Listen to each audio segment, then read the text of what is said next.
prepare video. InsyaAllah adik kakak. Kita masuk ke dalam rumah biru Fresh Body. Lo ni ke? Dalam rumah biru ni cuma boleh cek dalam rumah biru ni. Rumah biru, kata dia biru ni. Salam-salam baru. Dalam rumah biru ni adik kakak. Salam-salam baru ni. Hak kan nak untuk share video-video tazkirah. Hak cuma nak dengar ulangi selepas pada belajar. Moga kadang-kadang kita dengar sekali tu tak berapa pihak. Jadi apabila dengar ulang kali tu, insyaAllah boleh pihak adik kakak dah. Salam-salam baru. Alhamdulillah. Lah ni suara dia terai molek dalam salam-salam terai molek suara. Jadi kak nak akan buat cek pada dua tempat. Lain kak nak dalam rumah biru dah. Satu rumah biru salam-salam, dua dalam nak mengajar sebab ilmu untuk semua. Di samping tu, sore dua kak nak akan cek untuk laporan tazkirah. Jadi yang mana-mana kena kak nak cek masuk tu, terserahlah pada Jumaat nak masuk mari dengar belajar atau apa tidak.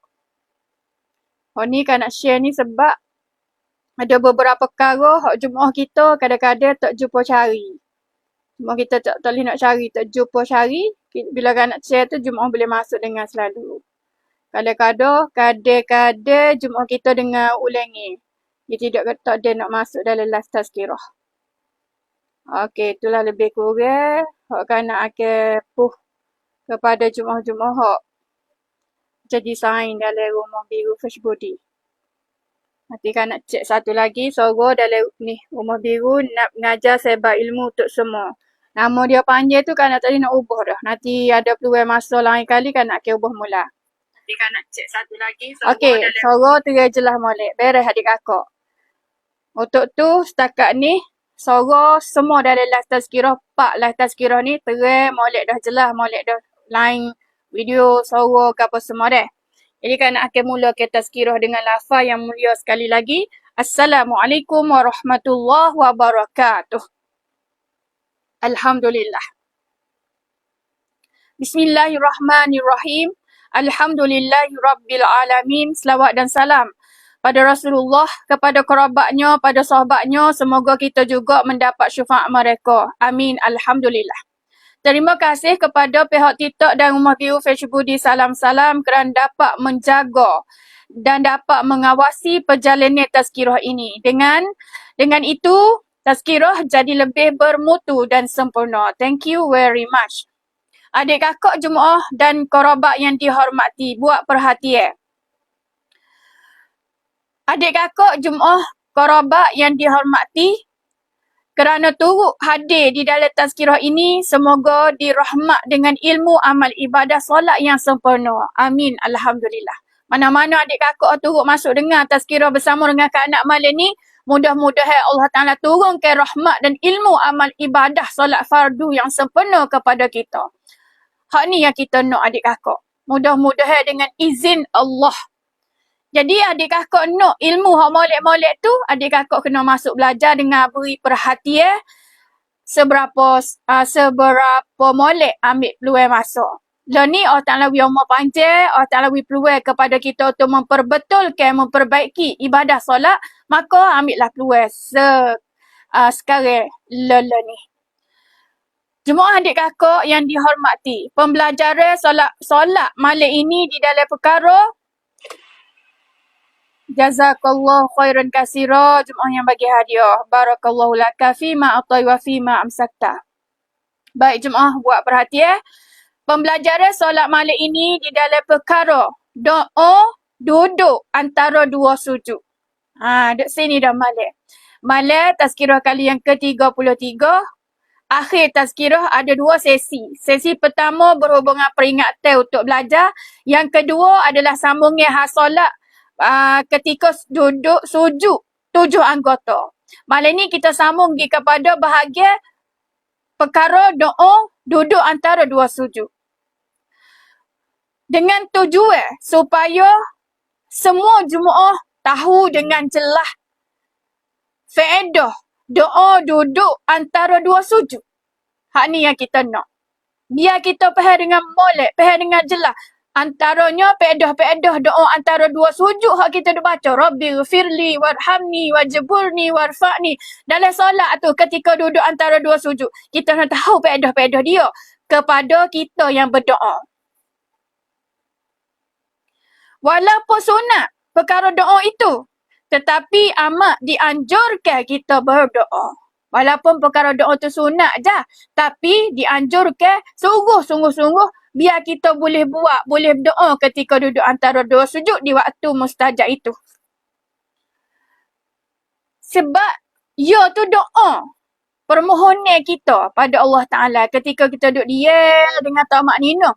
Duduk iftirah, duduk antara dua sujud tu ketika duduk. Bila amat dianjurkan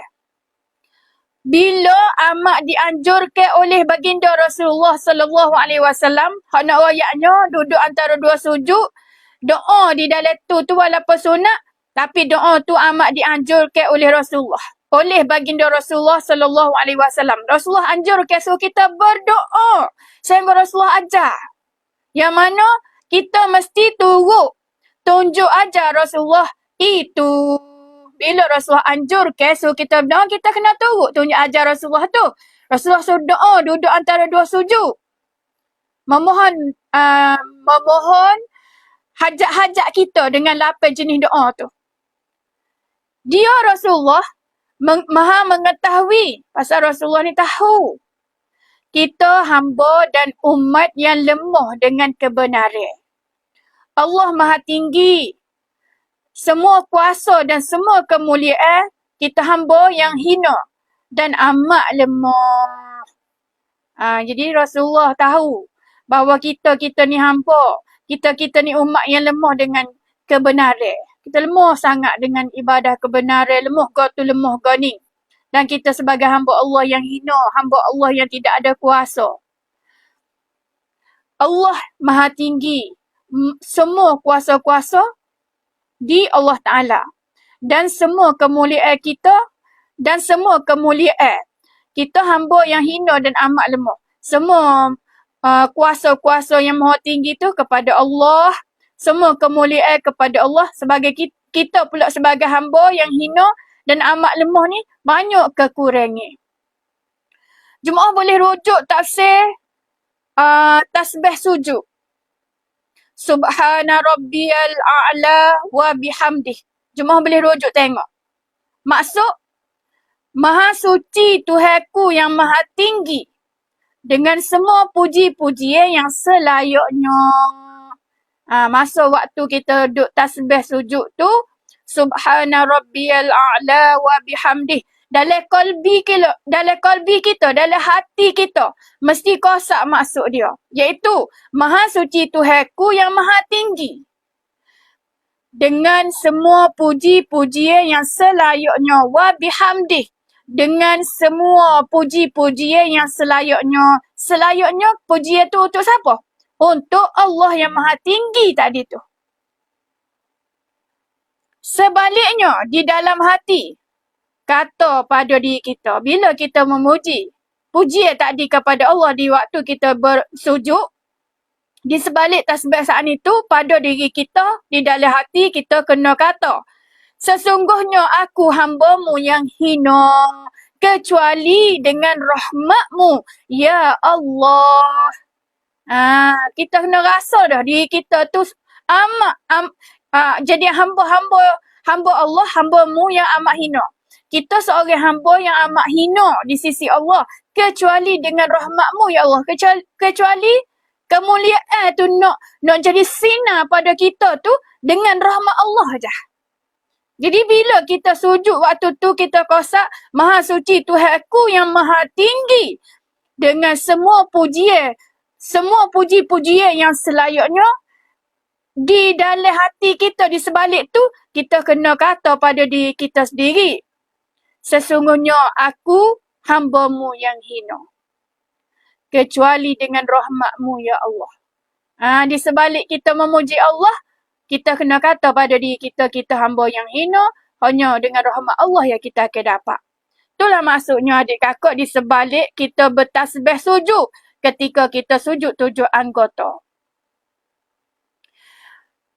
kita mengadu, iaitu mengadulah dan memohon dengan ikhlas dan ta'zim kerana masa kita sujud adalah masa yang paling hampir dengan Allah Subhanahu Wa Taala. Sebab itu perintah suruh kita berdoa dengan molek sempurna.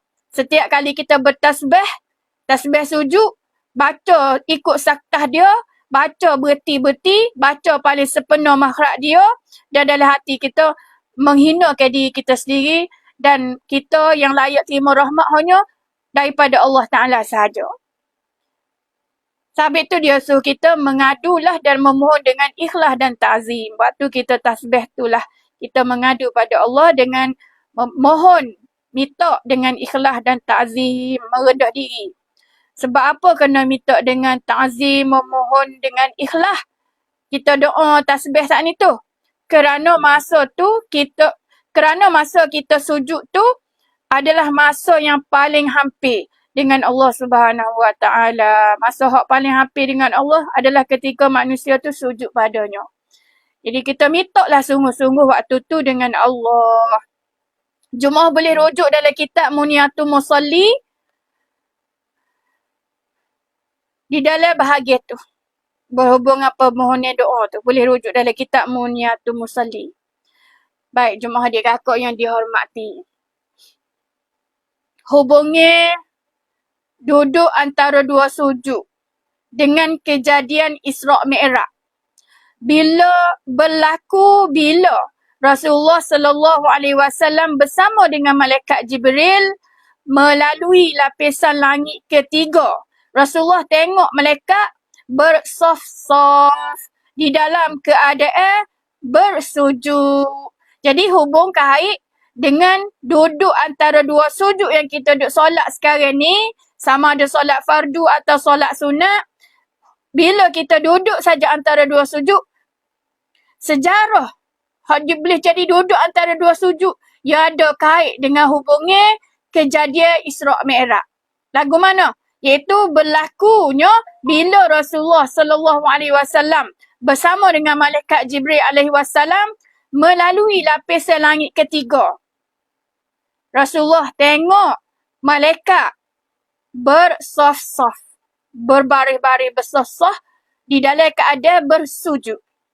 Langit ketiga, Rasulullah naik pergi, tengok malaikat duk bersaf-saf supaya kita semaya tu bersaf-saf sebaris-baris tu.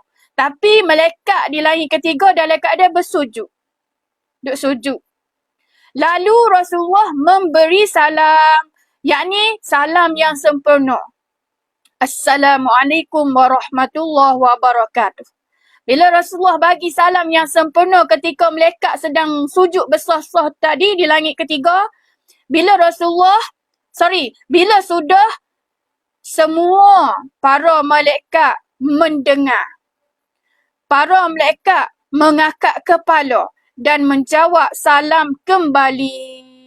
Apabila habis sempurna salam Rasulullah tadi, sudah didengari oleh semua para malaikat hak duk sedang sujud tu. Mendengar salam Rasulullah saja, semua para malaikat mengangkat kepala. Bangun naik dan menjawab salam kembali. Masa dia bangun duduk tu, malaikat jawab salam Rasulullah sallallahu alaihi wasallam. Balas salam tu. Keadaan itu malaikat Jibril penghulu semua malaikat memberitahu perihal Rasulullah di dalam perjalanan nak menghadap Allah Subhanahu Wa Taala. Masa malaikat duduk bangun dan jawab salam Rasulullah tu, keadaan tu malaikat Jibril royak. Malaikat Jibril ni penghulu semua malaikat. Royak beritahu perihal Rasulullah di dalam perjalanan nak menghadap Allah Ta'ala. Maka malaikat Jibril ni royak pada semua malaikat bahawa Rasulullah ni akan berjalan untuk buat perjalanan menghadap Allah Ta'ala. Naik ke langit tu, langit ni, malaikat royak kata Rasulullah ni nak pergi menghadap Allah Ta'ala ni. Bila Rasulullah dan malaikat Jibril beredar, semua malaikat duduk antara dua sujud, melakukan sujud semula kali kedua.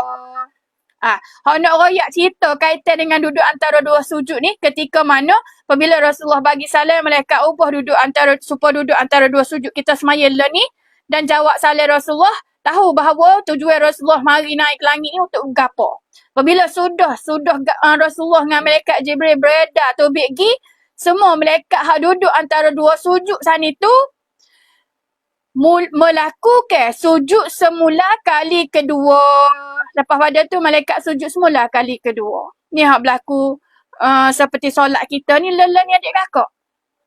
Sujud pertama duduk antara dua sujud dan sujud kali kedua. Sebenarnya semua perlakuan peli solat tu, peli solat duduk antara dua sujud dengan sujud anggota adalah perlakuan peli solat, peli ibadah para malaikat di lapisan langit-langit yang Rasulullah melawat tu adik kakak. Subhanallah.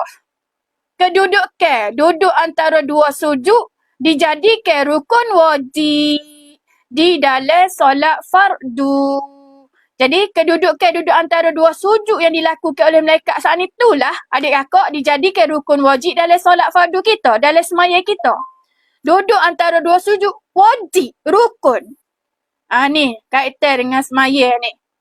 Dengan itu pergerakan peli tersebut kita yang mengerjakan solat wajib melakukan pergerakan duduk antara dua sujud mesti mengikut sifat-sifatnya. Yakni lakukan dengan tamak-nino. Tenang molek, jangan gaduh lorak. Kaitan dengan semayang ni lah adik kakak. Iaitu kedudukan duduk antara dua sujud kita duduk semayang tu dijadikan rukun wajib dalam solat fardu kita. Wajib kena duduk dengan tamak-nino, duduk antara dua sujud ni. Dengan itu, pergerakan peli tersebut, pergerakan duduk antara dua sujud tu, kita yang mengerjakan solat, kita yang sedang mayan ni, wajib melakukan pergerakan duduk antara dua sujud, mesti mengikut sifat-sifatnya. Duduk antara dua sujud kena ikut sifat-sifat duduk antara dua sujud. Yakni lagu mana? Lakukan dengan tamak-nino. Tenang molek. Jangan gaduh lorak. Habis tu kalau sujud pertama, bila pindah duduk antara dua sujud, jangan gaduh nak turun sujud selalu. Kena duduk dengan tamak-nino, duduk dengan sempurna ikut sifat-sifat duduk antara dua sujud tu dulu. Kemudian dianjurkan pada kita oleh Rasulullah untuk berdoa. Doa antara dua sujud. Rabbi ghafirli warhamni. Selapan jenis doa tu. Dalam doa-doa itulah doa permohonan kita. Dan selesai saja berdoa barulah bertakbir untuk pindah pergi kepada sujud kali kedua. Jadi setiap pergerakan atau lafaz bacaan itu mesti ikut peraturan, ikut sifat-sifat. Kalau PLI mesti ikut sifat-sifat pergerakan dia. Qauli mesti baca dengan sempurna, baca dengan molek, jangan gaduh lorak. Dalam keadaan solat tu kena sempurna adik kakak. Seperti ayat tadi tu. Kedudukan duduk antara dua sujud dijadikan rukun wajib di dalam solat fardu.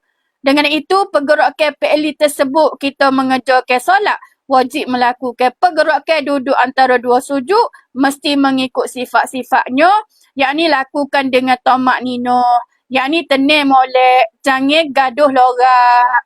Jadi itulah perintah bila kita seseorang solat. Buat molek dengan ibadah solat kita. Salam Ustazah. Waalaikumsalam warahmatullahi wabarakatuh. Pada semua jemaah yang hadir dan bagi salam tu dah. Jemaah adik kakak yang dimuliakan. Rukun duduk antara dua sujud mesti di dalam kedudukan iftirah. Syarat-syarat sifat-sifat duduk dan rukun duduk antara dua sujud mesti kita duduk dia di dalam keadaan kedudukan iftirah. Lagu mana kedudukan iftirah? Duduk antara dua sujud ni. Berhenti.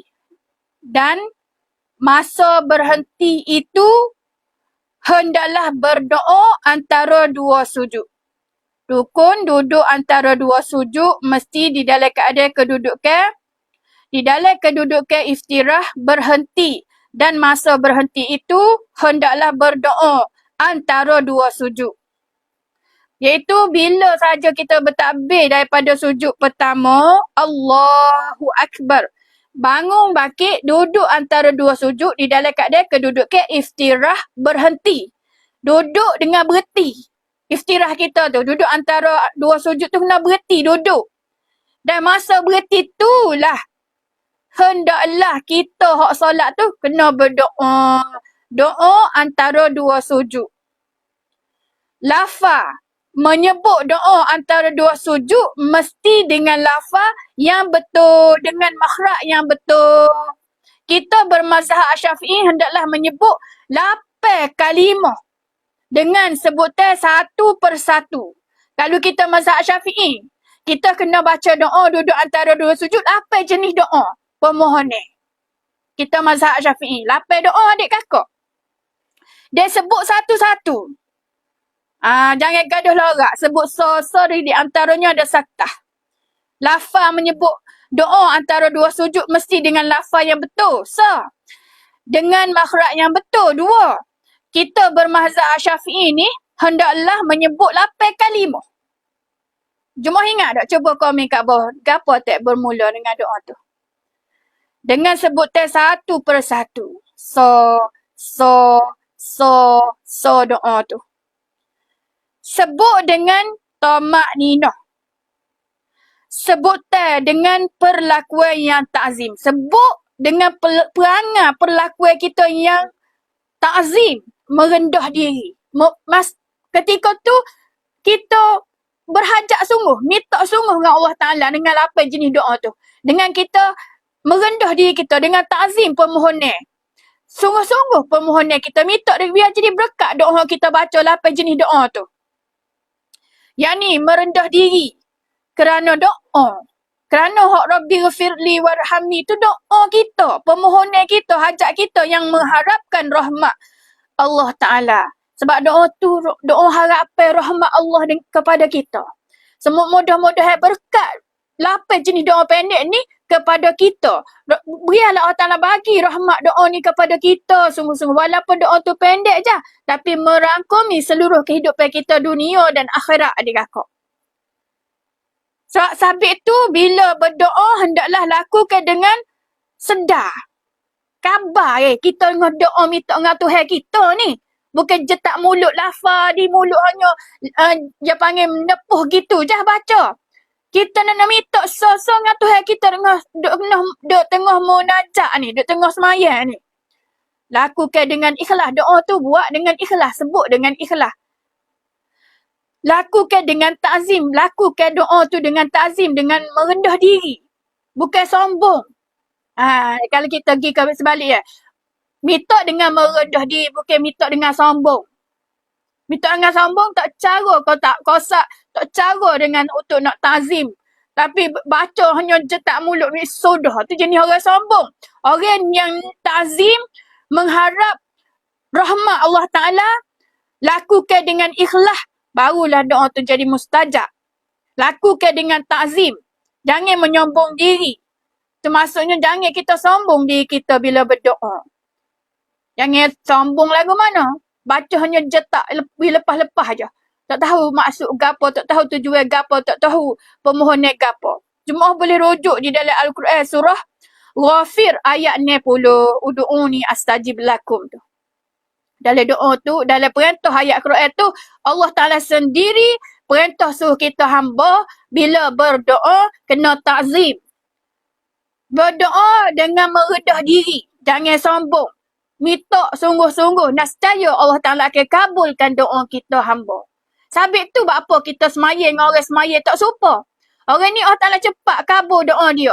Allah Ta'ala terima solat dia. Kerana apa kita semayang tunggak-tunggak tak boleh. Kita pernah dah semak di ketika kita duduk antara dua sujud tu. Masa ketika berdoa kita perangai lagu mana. Sabit tu kita semayang jadi cepat. Orang semayang berhati-hati lambat tu sebab dia tahu dah. Beringat nak minta sesuatu. Nak suruh Allah Ta'ala pandai kita. Nak suruh Allah Ta'ala turun rahmat kita. Orang semayang berhati-hati dengan tamak ninah, dengan berjaga-jaga segala sifat fi'li qauli qalbi. Kita tak jaga go satu. Nak sudah seberapa cepat semayang. Apa jadi? Sabit tu jemaah boleh rujuk dalam surah Ghafir ayat 60 muka surat 474. Panjang lebar tafsir akhlak berdoa kepada Allah Ta'ala. Kita nak ada akhlak bila berdoa pada Allah Ta'ala. Tak kira dalam solat ataupun di luar solat. Cuma faham tu tak? Dalam semaya pun kita nak ada akhlak. Apatah lagi di luar solat. Di luar solat kita kena ada akhlak. Ada adab berdoa ni. Berdepan untuk memohon Allah Ta'ala. Menjadi persoalan pada kita, persoalan pada amalan kita waktu membaca doa duduk antara dua sujud, jemaah tidak melakukan dengan ta'zim, dilakukan dengan cepat, tidak ada kosak, tidak tahu maksud apa yang disebut. Rabbil firdi warhamni wajburni wafa'ni wazubni wadini wa'afini wa'afini Allahu akbar subhanahu wa ta'ala subhanahu wa ta'ala subhanahu wa ta'ala. Tukar barang habis doa kita tu. Tasbih ke tukar barang. Tasbih tak sepenuh makhraj sebut lafaz gapo. Doa pun tak sepenuh sebut lafaz makhraj gapo. Baca tak ada saktah, tak ada tamak nino. Tak ada perangai seorang hamba ketika munajat. Perhatilah sebab tu Rasulullah sebut dalam ayat hadis qudsi tu, hadis yang masyhur yang mana kita ni jangan solat seperti duduk atas bara api. Orang semaya supaya duduk atas bara api nak sudah seberapa cepat. Duduk tak ada sepenuh habis dah doa. Sujud tak ada sepenuh lagi tu jangan kata duduk bertasbih dah. Ni hak kita duduk beki tiap-tiap perlakuan solat kita nak ada. Tamak ni nak kena ada saktah. Baca dengan betul. Baca, buat dengan berhati-hati ketika solat. Hak kita kena beki di antaranya malam ni bahagian duduk antara dua sujud. Perlakuan iftirah kita tu. Kena berhenti molek dulu. Duduk antara dua sujud. Barulah kita layak berdoa. Doa pula doa dengan satu persatu permohonan hajat kita kepada Allah Ta'ala. Dengan harapan kita merendah diri dengan ikhlas memohon rahmat. Jangan kita sombong. Hak jadi masalah pada kita lelah ni solat. Kita waktu membaca doa antara dua sujud lagu mana? Iaitu jemaah tidak melakukan dengan ta'zim. Ta'zim ni tidak baca dengan merendah diri. Waktu Allahumma rabbi ghafirli warhamni wajiburi. Tak ada kata kita ni ta'zim ketika kita berdoa. Kita hanya nak sudah cepat je doa tu. Dan lakukan dengan cepat. Tengok tu. Apabila lakukan doa dengan cepat, dalam hati kita, qalbi tu tidak ada kosak. Kosak tak ada. Tak ada kosak. Sabit tu, semaya cepat. Tidak tahu pula maksud apa yang disebut. Kemudian pula kita dia jadi rosak qalbi kita kerana kita tak tahu apa yang disebut oleh mulut kita. Lidah kita duk sebut, baca, duk lafaz tu kita tak tahu apa maksud dia. Rabbi ghafirli apa maksud. Warhamni apa maksud. Kita tak tahu. Sabit tu tak ada kosak dalam hati. Baca dengan cepat. Tidak melaku dengan ta'zim waktu kita berdoa. Cuma adik kakak yang dihormati. Bermakna kita kerugian. Ni yang paling sedih kita adik kakak. Berpuluh-puluh tahun kalau lagu tu lah kita. Rugi kita. Bapa rugi? Kita tua-tua dah. Kita tak mampu dah nak apa panggil. Kita tak tahu bila-bila masa je Allah Ta'ala mematikan kita. Kita nak boleh kemolek semula ibadah kita ni. Berapa puluh tahun pula kena belajar. Sabit tu adik kakak. Kalaulah kita amalan solat tadi buat kerja dengan buta tuli, buat dengan ikut jadi. Nyanyi kita adik kakak. Kita dalam kerugian. Bapa rugi? Kerana melakukan doa tidak ada ilmu sifat-sifatnya. Kita semayang ni adik kakak. Kita berdoa ketika duduk antara dua sujud. Kalau tak ada ilmu kerugian besar kita. Ilmu doa antara dua sujud ni kita tak tahu ke satu. Sifat-sifat ilmu duduk antara dua sujud pun kita tak pandai, tak tahu gapo. Walaupun sunat bahagian berdoa antara dua sujud ni. Dia tu yang panggil baca doa sunat je. Tetapi dianjurkan, diperintah Rasulullah supaya membacanya. Tapi Rasulullah tu ajar kita suruh berdoa. Perintah. Galak ke kita suruh berdoa waktu kita duduk antara dua sujud. Muambillah peluang manusia. Ketika ni mustajab doa-doa kita. Walaupun doa tu pula paling pendek. Mudah-mudah je kita sebut baca. Noyawi. Tapi merangkumi doa tu seluruh kehidupan kita di dunia dan di akhirat. Ia berhubung kehidupan di dunia, ia hubung dengan akhirat kita. Doa lapan jenis doa tu. Jemaah boleh rujuk hadis daripada Sayyidina Aisyah radhiyallahu anhuma semua email hadis. Boleh rujuk dalam semua email hadis kata warna berhubungan doa antara dua sujud. Ya ada tafsir yang panjang lebar. Bukan maksud makna hadis tu saja. Ya ada peristiwa berhubung kait dengan doa antara dua sujud ni. Tu ada kaitan dengan peristiwa Isra' Mi'raj, ya ada kaitan dengan ibadah solat. Semua tu perlu masa untuk kita belajar menggali semua solat. Perihal solat. Belajar semua tambah semua semaya. Tak kira dengan siapa-siapa kita belajar. Dan mesti ada rujuk ke perihal semaya. Solat ni mesti ada rujuk ke. Kita nak jadi betul solat kita. Biar ada rujuk ke. Kitab-kitab tu. Persoalan. Persoalan pada kita. Amalan doa duduk antara dua sujud sebelum ini diamalkan macam mana? Kita kena mikir dia aku. Setakat ni amalan doa antara dua sujud yang kita baca dalam semaya tu sebelum ni diamal lagu mana? Macam mana kita amal dia?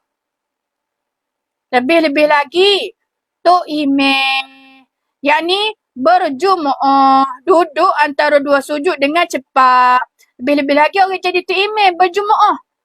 Apabila duduk antara dua sujud, duduk dengan cepat. Perhati adik kakak. Kita tak ada habis. Doa 4-5 doa Tok Imam habis dah. Kita doa Allahumma rabbi ghafirli warhamni wajibunni warfa'ni. Tok Imam Allahu Akbar. Tuh Tok Imam hak berlaku dalam solat berjemaah. Tok Imam sendiri kucah.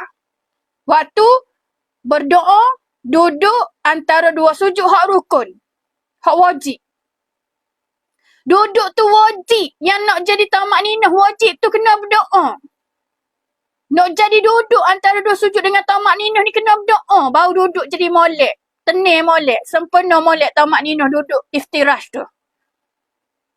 Dia duduk dengan sempena, baca dengan sempena.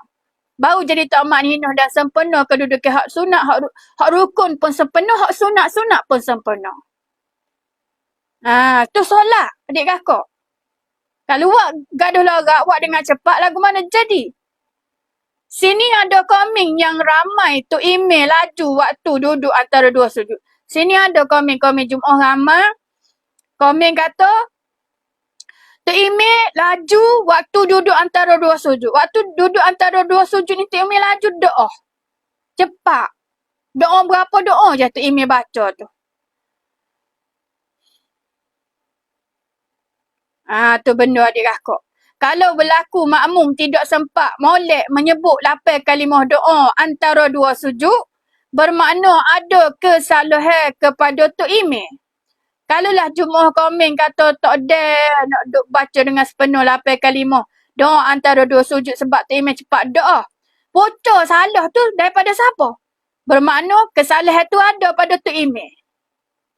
Tu email tak belajar nak jadi tu email tu jadi salah tu. Minta maaf adik kakak. Tak kira siapa-siapa kita jadi tu email, kita kena tahu kita ni tu email kena buat lagu mana. Sebab tu email kena belajar jadi tu email. Kalau tu email tak belajar nak jadi tu email, akan banyak berlaku kesalahan ketika kita solat. Ada rukun fi'li salah, ada rukun qauli hak salah. Sebutan lafaz takbir jadi salah. Sebutan pergerakan fi'li jadi salah cepat doa. Tak jaga fi'li, tak jaga qauli lafaz baca Al-Fatihah tak ada nak baca kita kerana email baca terus dengan surah. Ni lah banyak berlaku apabila email tak belajar nak jadi tok email. Cuma adik kakak yang dihormati. Kena ingat. Bapa dikatakan berlaku kesalahan kepada tok email. Kerana duduk antara dua sujud rukun wajib dengan sifat-sifatnya. Yang ada sifat-sifat duduk antara dua sujud ni. Yang ada iftirah duduk tu, kena duduk ikut sifat-sifat duduk. Semalam kan nak royak dah dalam tazkirah kali yang ke-33. Duduk secara iftirah. Jemaah nak tahu duduk lagu mana hak semalam kan nak royak, jemaah kena dengar sendiri ulangan tazkirah kali yang ke-33 dalam Rumah Biru Facebook di Salam-Salam Baru. Malam ni kan tak boleh nak ulang dah benda bahagian tu sebab kita dah jadi tak ada dah nak royak balik. Hanya jemaah sendiri kena pergi dengar sendiri tazkirah kali ke-33 hak akhir tazkirah, tengah-tengah tazkirah. Sebab awal tu bahagian peringatan ibadah peringatan tentang ilmu pembelajaran. Akhir-akhir ni baru jumpa. Jemaah kena dengar start pada awal sampai sudah. Dia akan jumpa sifat-sifat duduk antara dua sujud tu lagu mana. Sekarang kita masuk pula kepada tafsiran pada setiap satu kalimah doa antara dua sujud. Untuk malam ni pula, kita hanya pergi kepada tafsiran pada setiap satu kalimah doa hak kita sebut, hak kita baca. Sebab tu dia kata oleh atas tadi, kalau jemaah dan Tok Imin tidak faham dengan betul, akan dilakukan duduk antara dua sujud ikut jadi. Rugi pahala dan rahmat doa antara dua sujud. Hak ni kita bimbang dia kakak. Bimbang sungguh-sungguh kalau kita jemaah. Dan kalau kita Tok Imin, nyanyo. Kalau kita tak faham dengan betul, duduk antara dua sujud, akan dilakukan duduk antara dua sujud ikut jadi. Tu jadi ikut jadi tu. Rugilah pahala kita. Rugilah rahmat doa antara dua sujud hak dia panggil mustajab tu. Doa mustajab sangat. Tapi rosak kerana kita tak reti satu. Wak ikut jadi. Wak dengan tak belajar. Kita buat dengan gaduh lorak. Buat dengan ikut asalkan boleh berjemaah kak? Ya. Tak tahu dah. Bahagia peringatan solat ni kena buat ruan tu. Sabit tu kena buat perhatian pada orang jadi Tok Imin, pada orang jadi makmum, kita jemaah ramai. Maya sore-sore pun supaya. Kita setiap kali kita solat, kita nak tahu segala pergerakan solat, kena buat lagu mana, ikut sifat-sifat dia, baca dalam solat lagu mana supaya solat kita diterima Allah Ta'ala. Assalamualaikum Ustazah yang dihormati. Waalaikumsalam warahmatullahi wabarakatuh pada semua jemaah yang hadir. Jemaah adik kakak yang dihormati. Baik, kita balik semula kepada tafsiran pada setiap satu kalimah doa tu. Malam ni kita belajar berhubungan tafsiran rekah setiap doa yang kita baca, doa antara dua sujud. Jikalau tidak faham, jikalau tidak tahu fadilat doa duduk antara dua sujud, jemaah dan Tok Imin akan membuat kesilapan dan kesalahan. Hak kita paling bimbang ni adik kakak. Kalau kita tidak faham, jikalau tidak faham, jikalau tidak tahu fadilat doa duduk antara dua sujud ketika solat, jemaah termasuk kita dan Tok Imin akan membuat kesilapan dan kesalahan waktu solat. Akan berlaku kesilapan kesalahan waktu solat tu. Pada kita jemaah, pada kita Tok Imin. Kalau kita sendiri tak faham, tak tahu fadilat doa. Orang tahu fadilat doa je dia buat dengan betul sepenuhnya. Orang tak tahu, ikut jadilah. Rugilah pahala kita, rugilah rahmat kita. Tu yang jadi laju baca doa tu. Moga tak ada kosak gapo, tak tahu fadilat gapo. Doa antara dua sujud kepada kita. Tak tahu tujuan, tak tahu kegunaan, tak tahu faedah. Bila tak tahu semua tu, buat baca jadi gaduh lorak. Baca jadi laju cepat. Cuba kita mikir. Macam dengan solat tu untuk nak sudah hijau dah. Dah tu tak dia kakak. Asalkan sudah hijau. Fadilat faedah tahu, tak tahu. Tak apalah asalkan semaya. Nyanyolah kita. Setiap perlakuan solat kita, baca dalam solat tu Allah Ta'ala ukur dengan pahala kebajikan. Sebab Allah Ta'ala Maha mengetahui dalam kalbi kita. Tak boleh susu pada pengetahuan daripada pengetahuan Allah Ta'ala. Maka bila Allah Ta'ala duk perhati kita, kalau kita buat dengan tak tahu go satu pedah, buat dengan gaduh larak, buat hanya nak sudah kerja, maka pahala ibadah Allah Ta'ala nak wi rahmat, nak wi kita tu, jadi lagu mana? Terlepas lah, jadi rugi. Rosak pahala kita, rosak rahmat kita. Kerana Allah Ta'ala sendiri yang menentukan betul salah. Betul salah ukuran kerana kita belajar dengan tak, kerana kita tahu dengan tidak. Kerana kita faham dengan tidak. Orang faham dengan orang tidak faham ni, pahala berlain ni adik kakak walaupun sama-sama semaya.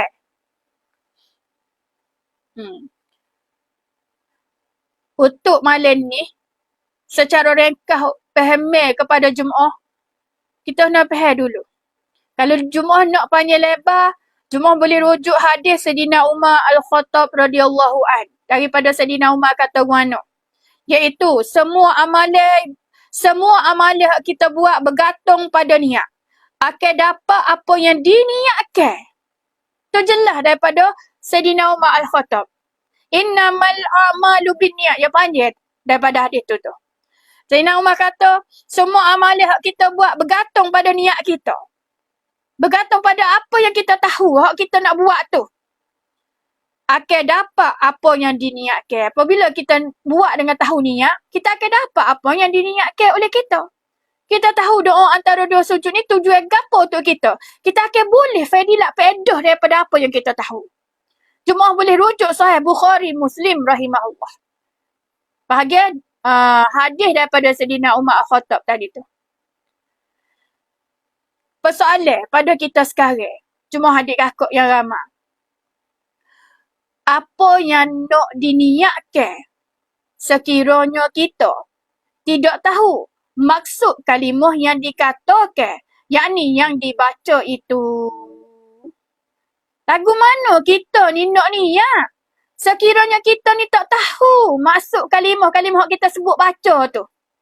Rabbi ghafirli, kita tak tahu nak niat gapo pada maksud Rabbi ghafirli kalau kita tahu gapo maksud dia, tujuan dia, faedah dia. Warhamni, kita kata, kalau kita tak tahu maksud dia, tak tahu kalimah tu kata gapo, kita nak kosak nak niat agu mana? Lebih-lebih lagi baca doa tersebut dengan cepat, gaduh lorak, tidak bertamak nino, jetak mulut, tak tahu gapo kita baca. Tahu gak orang suruh ngapa Rabbi, Tok Guru suruh ngapa Rabbi ghafirli warhamni. Ngapa boleh ingat mulut tapi baca cepat tak tahu gak satu kosak dalam hati hak kita minta. Tanyanya kita adik kakak, baca dah, doa dah, tak tahu gapo hak kita nak minta dengan Tuhan kita. Itulah maksud hadis Sayyidina Umar. Kita buat satu-satu hijau, amalan kita buat mesti dalam hati kita tahu tujuan, baru niat tu jadi. Barulah permohonan kita tu jadi mustajab. Rahmat Allah Ta'ala akan turun kepada kita yang solat. Nak pahala rahmat Allah Ta'ala, kita mesti lakukan peli, yakni pergerakan solat anggota kita dengan tamak nino. Dan menyebut kalimah-kalimah dengan ta'zim. Yakni sebab doa kalimah-kalimah tu. Dengan itu kita kena belajar makna pada setiap lapan kalimah doa itu. Sekurang-kurangnya kita tahu makna dia. Kena belajar makna lapan kalimah doa antara dua sujud tu. Baca dengan ta'zim. Sebut molek, sebut sosak. Kemudian anggota kita hak duduk antara dua sujud tu. Duduk dengan tamak nino. Duduk dia. Duduk dengan dia. Kita ngadak-ngadak solat tu bukan ngadak tu imam. Kita ngadak Allah Ta'ala. Sebab tu kena buat molek dengan ta'zim. Sebab kita ngadak Allah Ta'ala. Memohon dengan Allah Ta'ala. Setiap rakaat solat, mesti kita akan duduk berdoa. Iaitu duduk antara dua sujud. Ke setiap rakaat. Rakaat pertama, rakaat kedua, rakaat ketiga, rakaat keempat. Mesti duduk antara dua sujud. Dan duduk tu duduk lagu mana kita? Duduk dengan cepat. Baca dengan cepat tu ada kosak. Tahu kedok maksud apa yang dibaca. Kalau kita tak boleh buat semua tu, nyanyo kita kerugian pahala ibadah dengan rahmat Allah Ta'ala nak bagi kita. Semaya tu sah. Tapi banyak-banyak kekurangan ibadah. Pahala ibadah tu jadi kurang, jadi rugi kita. Tu yang dikatakan masuk solat kita berlubeh-lubeh. Ada lubeh, ada tempat kosong, hak tidak penuh. Cacat solat kita. Solat tapi cacat. Tak sepenuh. Berlubeh solat kita. Tidak ada berisi molek, tidak ada subuh molek solat, tidak ada sepenuh molek solat kita. Ada cacat. Cacat pucuk daripada kita tadi tu lah. Tak pahega satu hak kita nak buat. Kerana apa? Kerana tak belajar lah. Kerana tak tahu, tak faham. Sabit tu semaya kita jadi blubber. Jadi cacat, tak sepenuh. Ni benda. Untuk tu, nak panjang lebar cuma boleh rujuk di dalam kitab-kitab pekoh solat. Seperti kita I'anatul Talibin, Tanwir Al-Qulub, Mustiqah Hadis Jilid 2 dan lain-lain. Bahagian solat ni panjang lebar, boleh rujuk banyak-banyak kitab. Contohnya bahagian doa antara dua sujud. I'anatul Talibin, Tanwir Al-Qulub, Mustiqah Hadis kata guano. Yang antara ni salah satu doa permulaan. Doa duduk antara dua sujud ni satu. Di kalimah Rabbighfirli. Rabbighfirli, kita tengok bahagian dia tafsir rekah. Ya Tuhanku, ampunkanlah dosa-dosaku. Rabbi. Nah, ya Tuhanku, ampunkanlah dosa-dosaku. Permohonan mula-mula dalam doa duduk antara dua sujud ni, kita memohonkan ampun ni. Minta ampun dengan Tuhan kita. Bermaksud, minta ampun apa? Semua dosa-dosa kecil kita. Semua dosa-dosa besar kita. Dosa-dosa sengaja, dosa tidak sengaja. Tu masuk ke ampunnya dosa. Dosa ni ada dosa besar, dosa kecil, dosa sengaja, dosa tidak sengaja. Dosa-dosa yang lepas dia dosa-dosa akan datang. Dosa dengan semua makhluk dan dosa dengan Allah Ta'ala.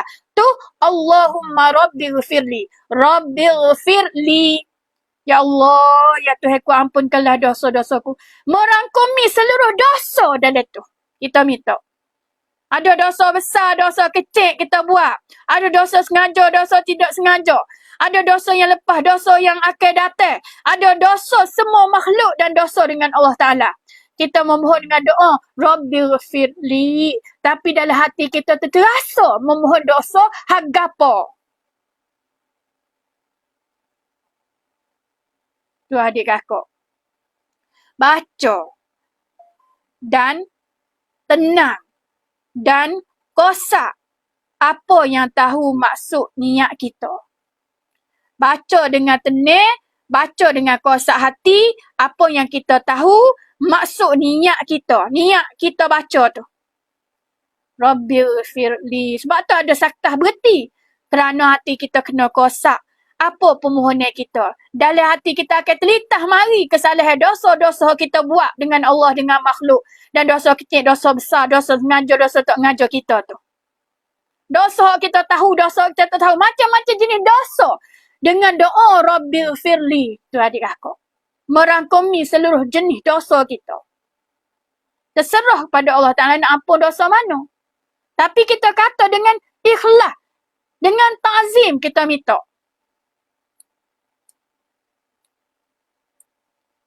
Itulah. Surah Ghafir ayat 60 Allah Ta'ala sebut dalam Quran tu. Meminta dengan ta'zim. Jangan menyombong diri. Setiap kita berdoa, mesti Allah Ta'ala kabulkan.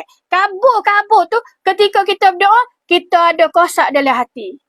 Buat dengan ikhlas, buat dengan ta'zim depan Allah Ta'ala.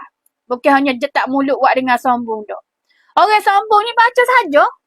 Tak ada kata nak minta gapo, tak ada berasa bersalah gapo. Orang berdoa dengan Rabbighfirli, orang rasa bersalah kesalahan dosa dia. Sebab tu ya Rabbighfirli. Tiap kali duduk antara dua sujud. Berasa salah dosa kita. Sebut ayat tu je cukup dah adik kakak.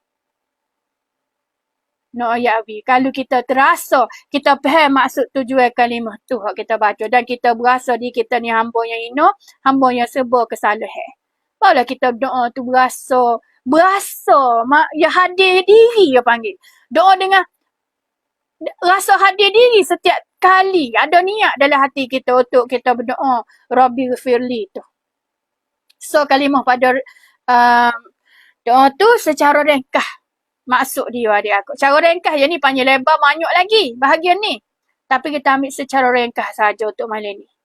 Doa antara dua sujud.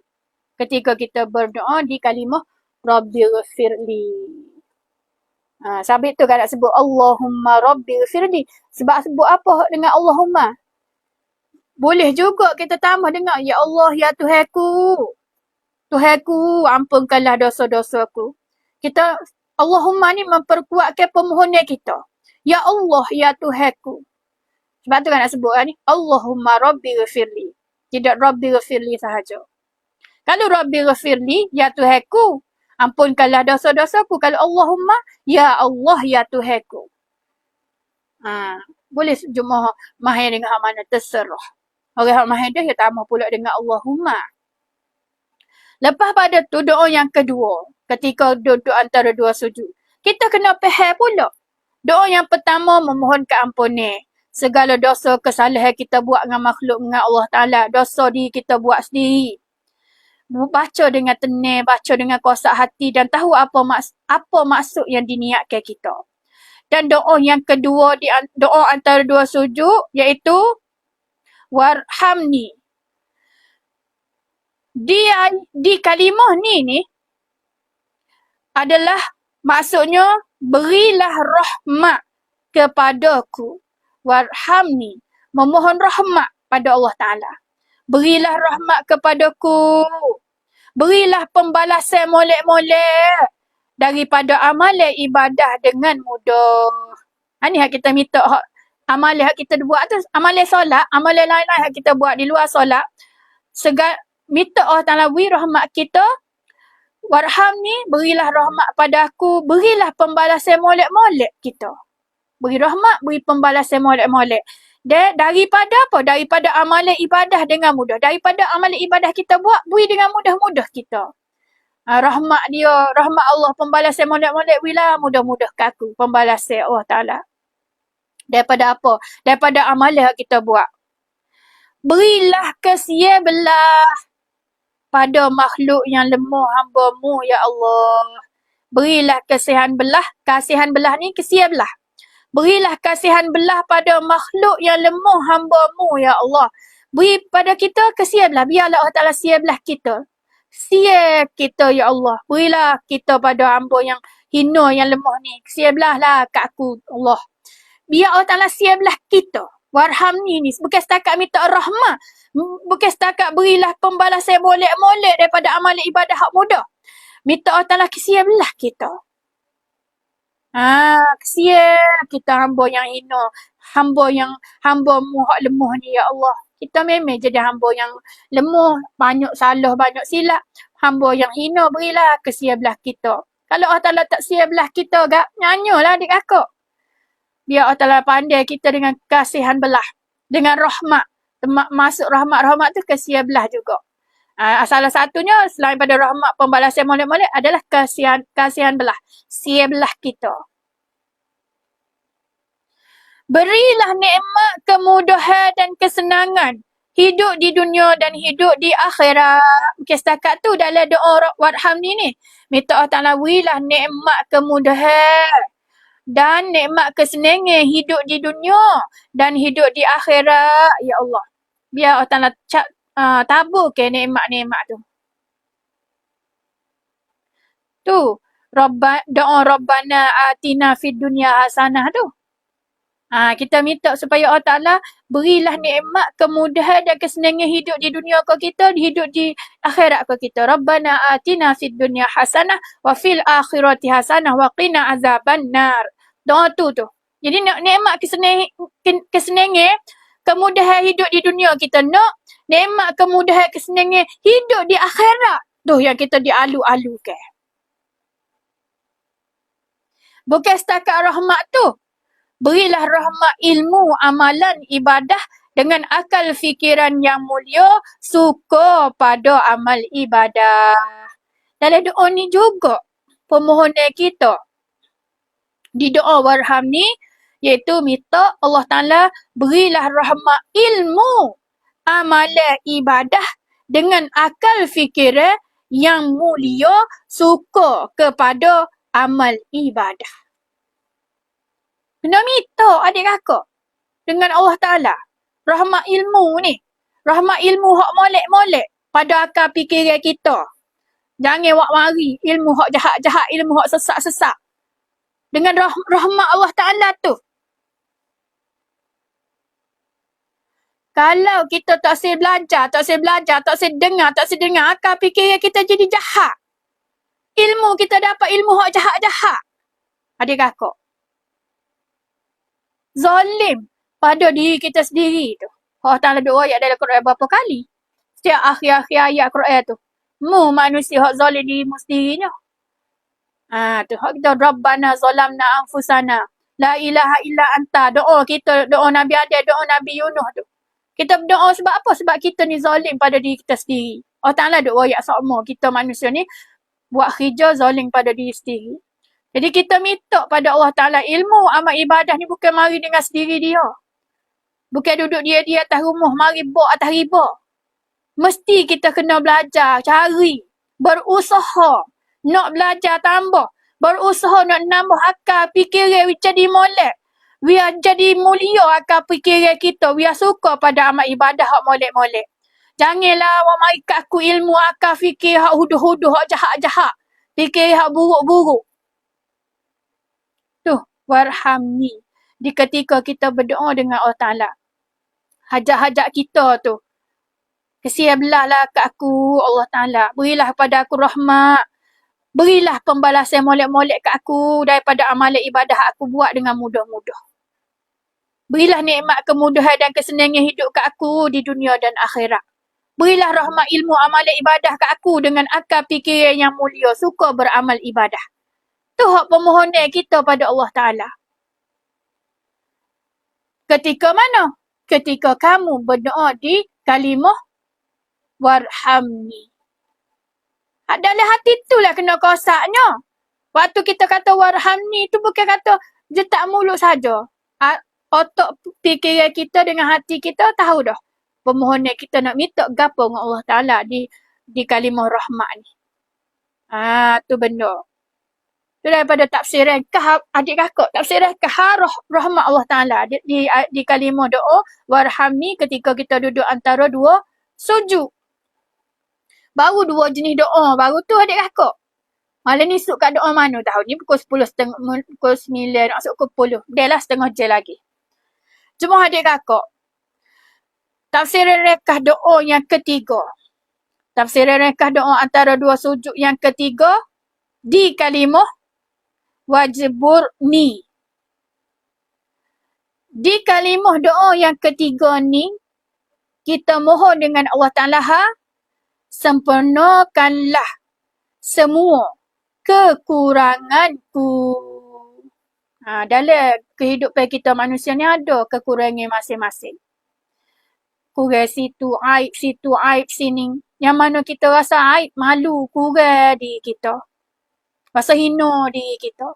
Jadi di kalimah doa wajburni ni, kita memohon dengan Allah Ta'ala. Biar Allah Ta'ala sempurnakan semua kekurangan kita. Maksudnya tutup hak aib kita, hak kurang pada kita.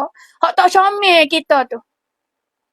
Memohon pada Allah sempurnakan mana-mana kelemahan kita dan semua kekurangan kita. Gapo dia kata? Contoh seperti satu, biar Allah Ta'ala tutup. Satu, kekurangan ilmu amal ibadah. Memanglah kita ramai-ramai ni kurang ilmu ramai. Tapi di kalimah wajburni ni kita minta Allah Ta'ala tutup lah kekurangan ilmu amal ibadah kita. Moga kita ni lah maklumlah orang jahil, orang kurang ilmu, orang tidak belajar. Orang tak ada peluang untuk belajar. Kita rasa aib diri kita dengan ilmu amal ibadah sebenarnya. Jadi lagu mana nak tutup aib kita tu? Minta dengan Allah Ta'ala di kalimah wajburni. Doa antara dua sujud tu. Satu, memohon dalam doa tu tadi maksud sempurnakanlah semua kekuranganku. Tu yang dimaksudkan. Dalam minta sempurna semua kekurangan kita tu, mohon pada Allah sempurnakan mana-mana kelemahan dan semua kekurangan kita.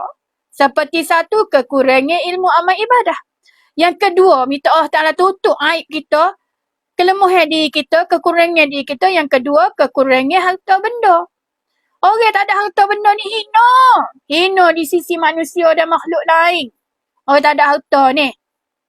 Berasa dihina orang tak ada harta nak yak bui. Tak kira siapa.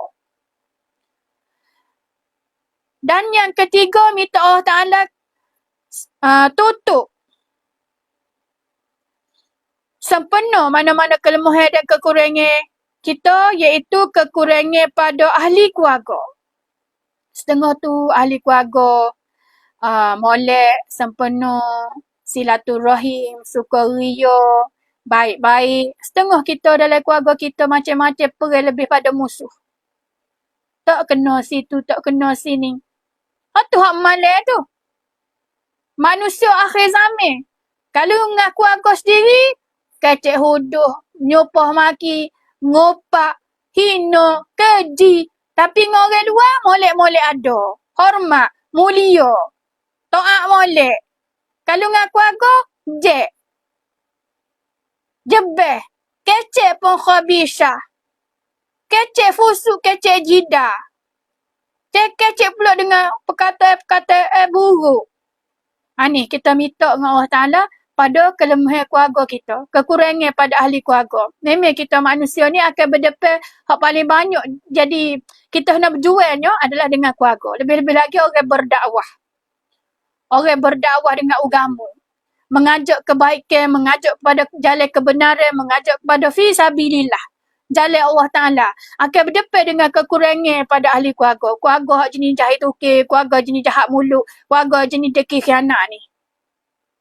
Jadi minta pada Allah Ta'ala di doa wajibur ni. Supaya Allah Ta'ala tutup aib-aib kita, kelemahan kita, kekurangan pada ahli keluarga kita. Kerana ahli keluarga mengaibkan kita. Sebab kerana perangai huduh ahli keluarga, rosak maruah kita. Sebab kita ni bakal keturunan, berbakal keturunan. Darah keturunan. Moga waris kita. Moga adik-beradik kita. Moga ibu bapa kita. Moga anak cucu kita. Kalau jahat pada dia, habis tak pas kita. Mesti. Ada benda aib, benda buruk, benda tak comel berlaku pada ahli keluarga kita, pas kita jadi huduh. Hak ni dikata kekurangan pada ahli keluarga. Jahil pada keluarga kita. Aib pada keluarga. Keluarga kita jenis orang tak comel. Jenis orang tak belajar. Tak ada ilmu. Jenis orang ngaruk. Walau kita alim. Tapi benda aib tu tetap berlaku. Sebab keturunan kita. Bakal kita tu. Lagu mana supaya Allah Ta'ala tutup kesalahan tak comel tu. Gua kita nak dakwah demo tak saya dengar. Kita ajak jalan molek demo tak saya ikut. Kita mengajar benda kebenaran demo jebeh. Kita nak tutup lagu mana kesalahan aib keluarga kita tu. Biar Allah Ta'ala sendiri yang menutup keaiban, kelemahan, kekurangan tu pada kita. Pada ahli keluarga kita. Dengan biar rasa ta'zim. Dia tak, keluarga kita tu, dia tak khabar. Dia jahil tu sebenarnya aib. Benda aib kalau jahil dengan ibadah. Buat kerja tak betul dengan agama. Benda aib tu sebenarnya. Dia tak khabarnya. Tak khabar sebab dia tak belajar. Racun kita belajar. Kita rasa khabarlah kelemahan, kesalahan kita tu. Dengan kata lain, lagu mana nak tutup aib, kelemahan tu pada kita. Hak kita yang tak bersalah ni. Kita tak ada salah ke apa. Tiba-tiba kerana keluarga, kita jadi malu muka. Kerana keluarga, kita jadi aib. Kerana muka, kita jadi hina. Kerana keluarga. Lagu mana kita nak kena minta? Doa di ayat, di kalimah doa antara dua sujud, iaitu wajibur ni, ya Allah. Wajibur ni, sempurnakanlah semua kekuranganku, ya Allah. Tutup aib aku. Tutup kelemahan aku, kekurangan aku, ya Allah. Daripada ahli keluarga, daripada ilmu pengetahuan, daripada ilmu amal ibadah. Kekurangan pada harta benda. Gua kita orang susah. Kita orang tak ada harta ni gak. Orang hina. Lagu mana nak tutup aib tu? Biar Allah Ta'ala tutup aib kelemahan harta benda kita. Biar kita jadi orang yang dirahmati Allah Ta'ala banyak rezeki. Dan yang keempat, biar Allah Ta'ala tutup semua. Yang keempat ni semua kesempurnaan tubuh badan dan akal fikiran. Iaitu kekurangan pada kesempurnaan tubuh badan dan akal fikiran biar Allah Ta'ala tutup. Ini yang nombor 4 tu. Dia sebut semua kesempurnaan tubuh badan dan akal fikiran kita ni mungkin satu-satu orang tu kesempurnaan tubuh badan tak sepenuh pun orang. Ada pendek, ada panjang, ada tinggi, ada rendah, ada besar, ada besar, ada kecil, ada gemuk, ada kurus. Ada syokmeh, ada hudu, ada hitam, ada putih. Ada macam-macam bentuk kita manusia ni kekurangan pada tubuh badan. Ada sepenuh situ, tak sepenuh sini. Ada kurang situ, molek sini. Lepas tu, akal fikiran serupa juga. Akal fikiran kita masing-masing tak serupa. Kalau orang belajar ada ilmu molek, akal jadi fikiran jadi molek. Lebih-lebih lagi ilmu amal ibadah. Tahu ilmu amal ibadah, akal jadi molek lalu. Allah Ta'ala ubah fasya muka maksiat tu. Jadi akal fikiran penting. Kesempurnaan tubuh badan penting pada diri kita. Sebab tu menunjuk pada peribadi kita, kelemahan kekurangan kita. Tidak sempurnanya di sisi mata manusia, mata yang lain, mata makhluk-makhluk lain. Jadi minta Allah Ta'ala tutup ke semua kesempurnaan tubuh badan kita dan akal fikiran kita. Di kalimah wajibur ni. Tu secara ringkas. Kalau jemaah pergi pula pada yang seterusnya, doa yang keempat di dalam doa antara dua sujud, setiap kali kita berdoa, kita kena kosak dalam hati kita tujuan maksud apa yang kita minta. Bila kita tahu apa yang kita minta, ya mesti kosak hati tu. Baru tak jadi gaduh lorak berdoa. Barulah kita terasa doa tu amat faedah besar kita. Berkatnya doa antara dua sujud faedah besarnya pada kita. Kita balik pula pada doa yang seterusnya. Doa yang keempat di dalam doa antara dua sujud. Tafsir ringkas. Di kalimah warfa'ni. Iaitu tinggikanlah darjatku. Tinggikanlah darjatku. Warfa'ni. Tinggikanlah darjatku. Bapa kena minta tinggikanlah darjatku dalam ayat tu. Dalam kalimah tu. Yakni diberi kejayaan pada ilmu, kedudukan di dalam kehidupan manusia dan seluruh makhluk. Warfa'ni, tinggikanlah darjatku. Biar Allah Ta'ala tinggikan maruah darjat kita. Tinggi yang dimasukkan diberi kejayaan pada ilmu ke kita. Biar Allah Ta'ala beri kejayaan ilmu pada kita, kedudukan dalam kehidupan manusia dan seluruh makhluk. Biar Allah Ta'ala angkat darjat. Darjat pada pengetahuan pada malaikat kita ditinggikan. Pengetahuan pada makhluk-makhluk lain kita ditinggikan. Pengetahuan pada makhluk manusia darjat kita ditinggikan. Akak maruah, akak darjat kita. Hak molek-molek. Warfa'ni. Darjat diberi kepada seseorang mengikut kesenangan di dalam hidupnya. Maksud, keselamatan dan kemudahan di dalam hidupnya ditentukan kerana beriman dan bertakwa. Dengan jalan hidup berpuas hati, senang di dalam semua perkara. Hak ni yang kita nak. Warfa'ni. Ya Allah, tinggikanlah darjatku. Maksudnya biar Allah angkat darjat maruah kita di depan orang, ramai manusia, kepada kumpulan malaikat dan semua makhluk. Biar Allah angkat darjat kita jadi darjat yang tinggi, darjat mulia. Maksud yang diberi darjat ni, beri kejayaan pada kita. Kejayaan pada ilmu ke kita. Kedudukan dalam kehidupan kita manusia. Kejayaan pada seluruh makhluk. Darjat diberi pada seorang tu mengikut kesenangan dalam hidup dia.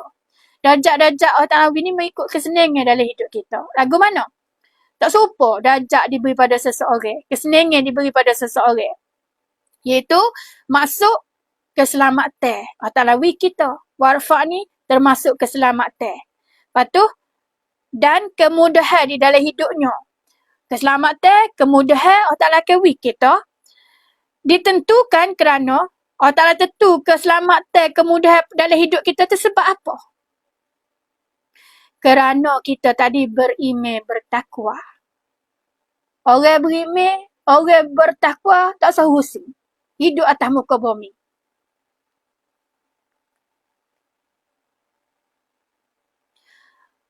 Mudah dalam hidup kita.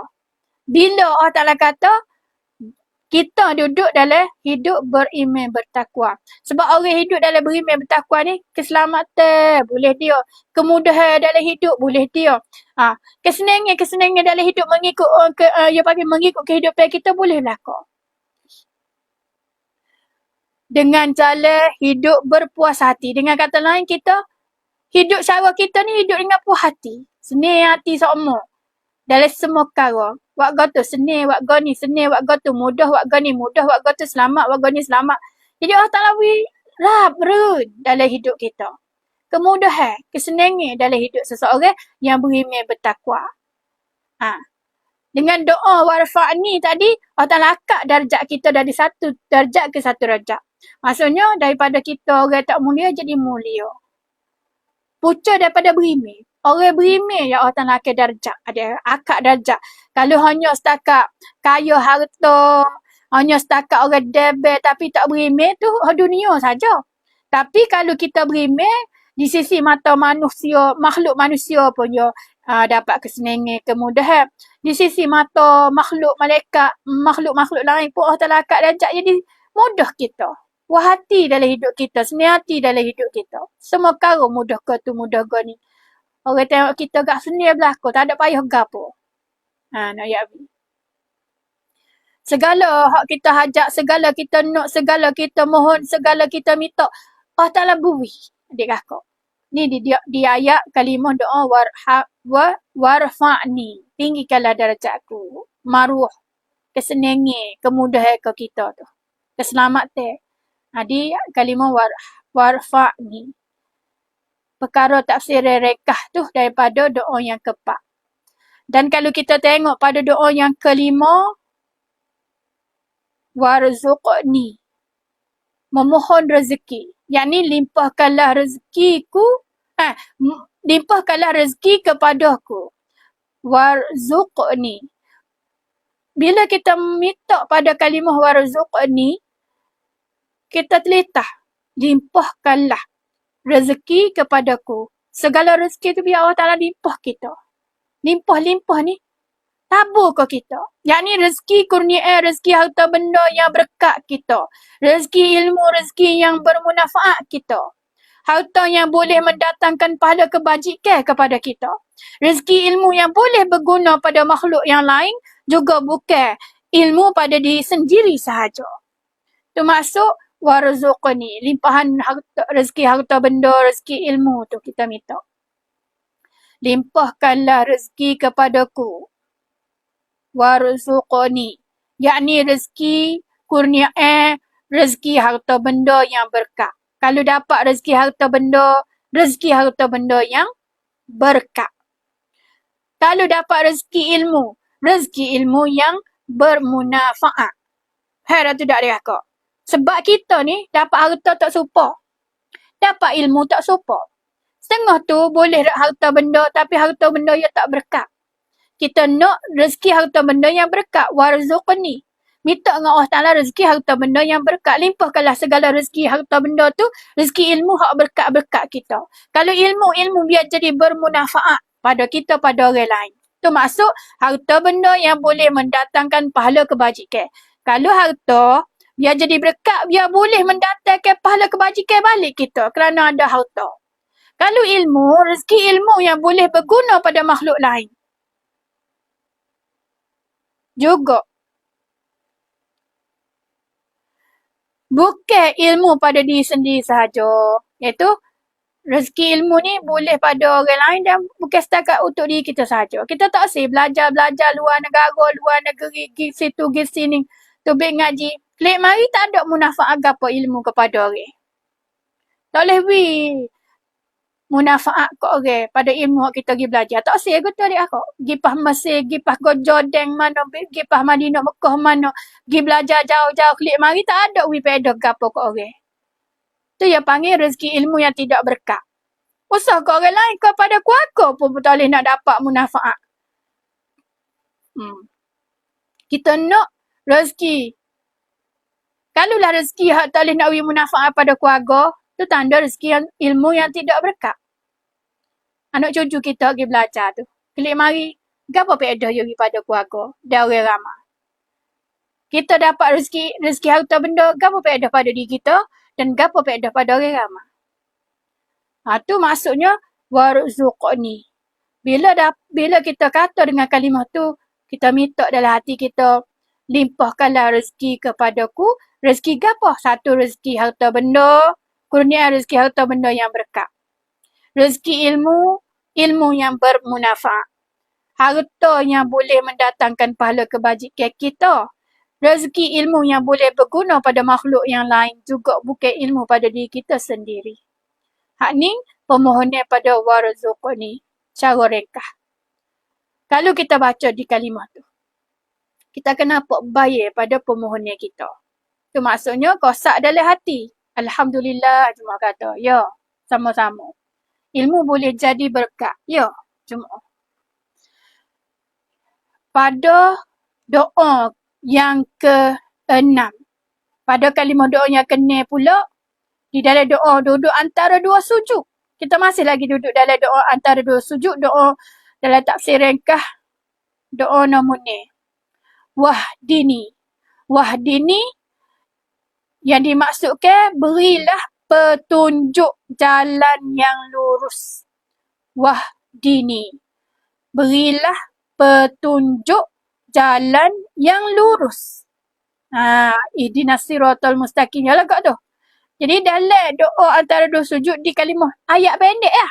Wahdini. Berilah petunjuk jalan yang lurus. Ya Allah. Lagu mana? Iaitu jalan yang selamat. Seperti jalan yang diberi kepada para rasul dan nabi-nabi. Itu jalan selamat.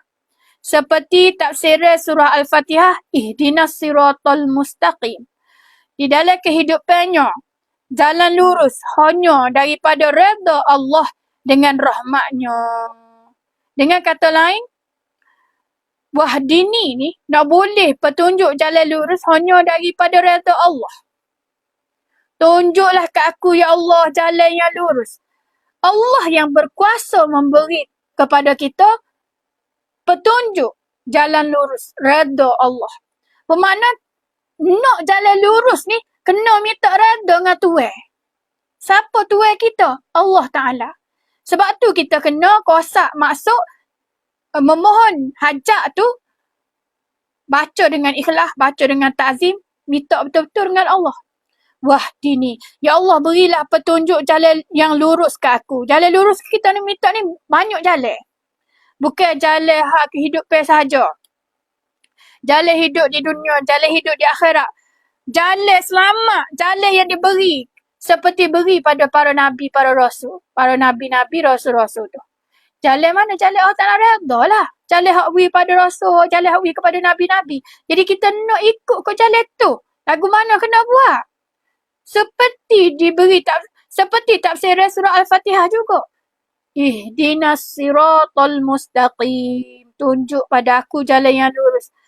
Jalan lurus yang dikehendaki ayat Al-Fatihah dengan ihdinas wahdini ni serupa. Iaitu nak minta redha Allah Ta'ala dalam kehidupan kita, jalan lurus. Jalan lurus yang diberi ni hanya redha Allah. Iaitu kita kena minta dengan Allah Ta'ala. Jalan redha kita dengan jalan lurus dengan rahmat dia. Dengan rahmat Allah Ta'ala.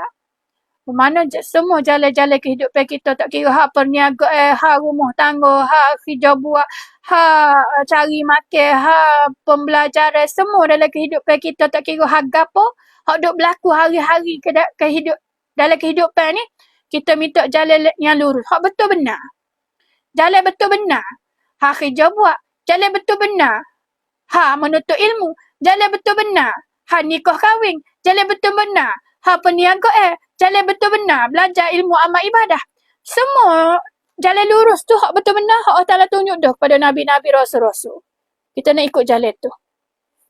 Supaya Allah Ta'ala redha dia ke kita dengan rahmat. Redha dengan rahmat. Bila Allah Ta'ala redha dengan rahmat, kita akan hidup jalan selamat. Akan selamat jalan kita jalan tu mengikut jalan yang diredai Allah Ta'ala di dalam kehidupan di dunia dan di akhirat. Pasal Allah Ta'ala akan pandu kita, akan ajar kita. Pucuk daripada kita belajar. Pucuk daripada kita minta. Pucuk daripada kita berusaha. Cari jalan-jalan lurusan itu. Maka Allah Ta'ala akan redha kita dengan wahdi ni. Beri petunjuk jalan yang lurus. Ada dua lagi akhir doa. Dalam doa antara dua sujud iaitu di kalimah doa wa'afini. Kita dah sebut, dah jetak mulut tu lah. Dah baca dalam doa antara dua sujud. Wa'afini. Kita minta dalam doa antara dua sujud. Maksudnya apa? Berilah kesejahteraan, kesihatan tubuh badan daripada zaman anak-anak sampai akhir kehidupan. Wa'afini ni kesihatan tubuh badan kita, kesejahteraan, kesihatan tubuh badan kita adik kakak. Kesihatan, afiat, kesejahteraan tubuh badan daripada zaman kita anak-anak dan sampai akhir kehidupan kita. Sabit tu, solat ni start pada kanak-kanak lagi. Kita duduk doa. Masa kita solat kecil-kecil tu, kita duduk antara dua sujud dan minta doa ni. Wa'afini. Duduk doa. Biar kita diberi kesejahteraan, kesihatan tubuh badan oleh Allah Ta'ala zaman kita anak-anak sampai ke zaman kita. Sampai akhir kehidupan. Sampai ke kita mati. Dijauhkan daripada semua penyakit yang kecil dan penyakit yang besar. Dijauhkan daripada penyakit di dalam hati dengan sifat-sifat keji dan hina. Semua jenis penyakit zahir dan batin. Jemaah beri perhatian. Doa sungguh-sungguh dijauhkan penyakit di dalam hati dengan pemikiran yang jahat, hina, keji. Rujuk kitab penawar bagi hati. Kerana kita lama berpenyakit di dalam hati.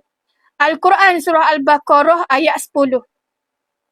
Habis omong dengan pemikiran yang tidak senang, dengki, khianat, menambah dosa di dalam kehidupan. Dalam banyak-banyak penyakit, adik kakak yang paling berat adalah penyakit dalam hati. Orang tak nampak kelih. Nak berubat payah. Kalau penyakit luar, luka, tubuh badan, mudah nak berubat. Walaupun lama sia, tapi boleh berubat. Ada ikhtiar. Tapi dalam otak fikiran dalam hati ni payah nak berubat adik kakak. Takut sungguh-sungguh. Penyakit dalam hati ni. Sabit tu kita nak doa wa'afini.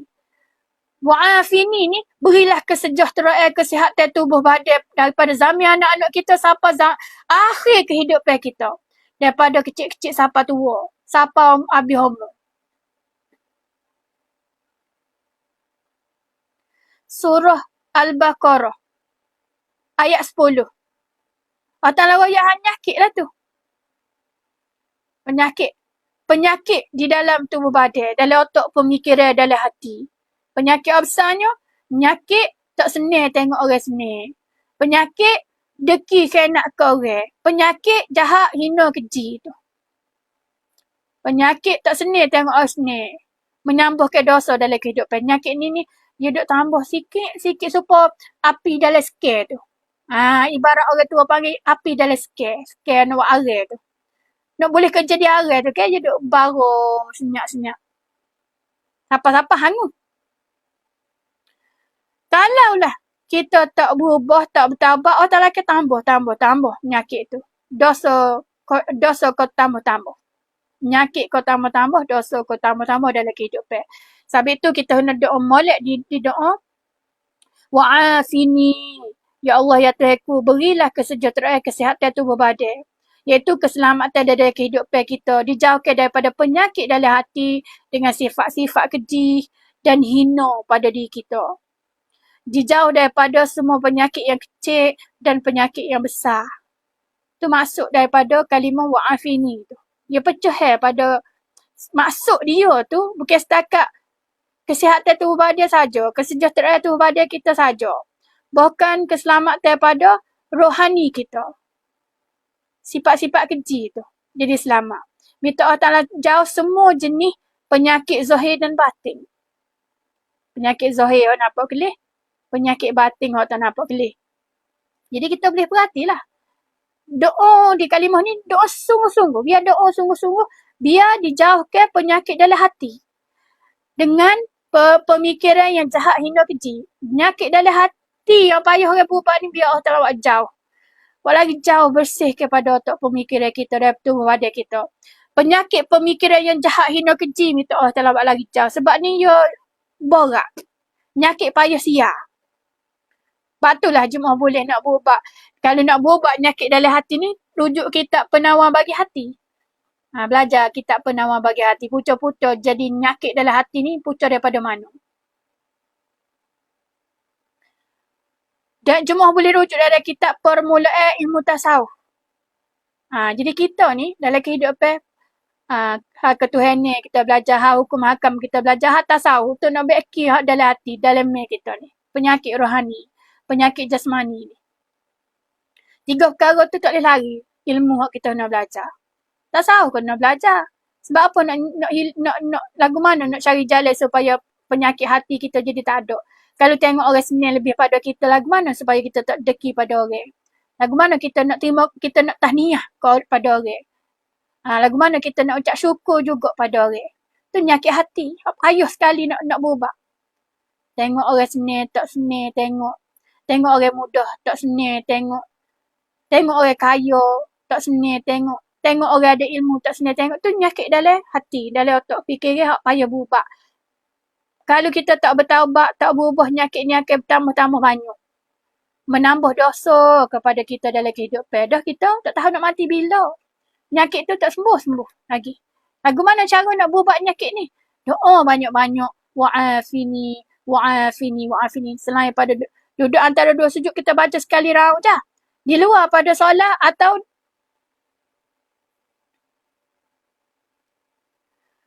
dalam solat, di luar dalam solat, kita doa lah banyak-banyak di kalimah ni. Misalnya contoh, lepas pada duduk antara 2 sujud, kita baca 1.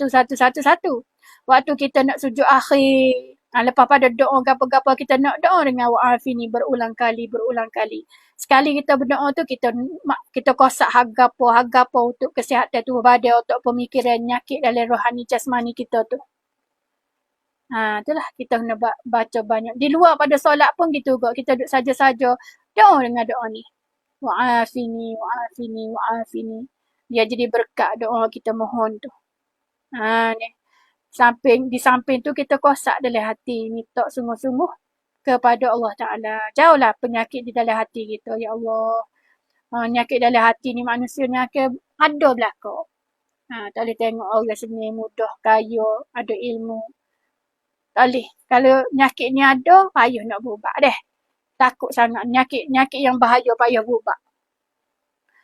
Akhir sekali, di kalimah doa, dalam doa antara 2 sujud akhir ni. Wa'fu anni. Wa'fu anni ni, yang dimaksudkan, wa'fu anni. Maafkanlah semua salah silapku. Maafkanlah semua salah silapku. Penutup akhir dalam doa antara 2 sujud. Wa'fu anni. Maafkanlah semua salah silapku. Ya Allah. Lagu mana salah silap kita? Minta Allah Ta'ala maaf. Mohon Allah Ta'ala memberi kemaafan pada semua kesalahan dengan kiraan yang mudah. Hisaban yasira. Dengan pengiraan yang mudah. Allahumma hasibni hisaban yasira. Hisaban yasira tu minta dengan pengiraan yang mudah. Kalau Allah Ta'ala nak kira cara ke amalan kita hidup buat sehari-hari ni, dia agak mohon supaya Allah Ta'ala maafkanlah semua salah silap. Maafkanlah semua salah silap kita tu dalam kehidupan kita macam-macam buat kerja. Kalau Allah Ta'ala nak kira-kira banyak kesalahan kita, kita mohon dengan Allah Ta'ala memberi kemaafan pada semua kesalahan kita dengan kiraan mudah. Ya Allah, kira mudah-mudah je pada kesalahan aku banyak-banyak tu. Hisaban yasira. Kira mudah-mudah kat aku. Jangan duk payah, jangan duduk macam Allah Ta'ala akan cari bukti so nak boleh lepas kesalahan kita. Jadi kita minta dengan wa'a.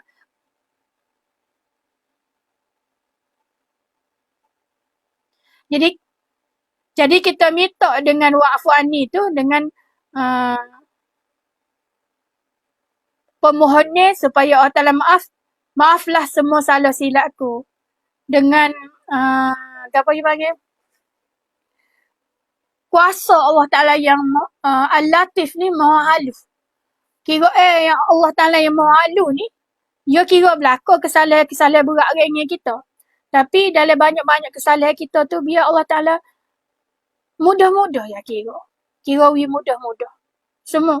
Iaitu perengnya kesalahan kita. Perengnya kesalahan kita dengan mudah-mudah. Tidak Allah Ta'ala cari bukti cari bukti ni nak boleh lepas kesalahan tu.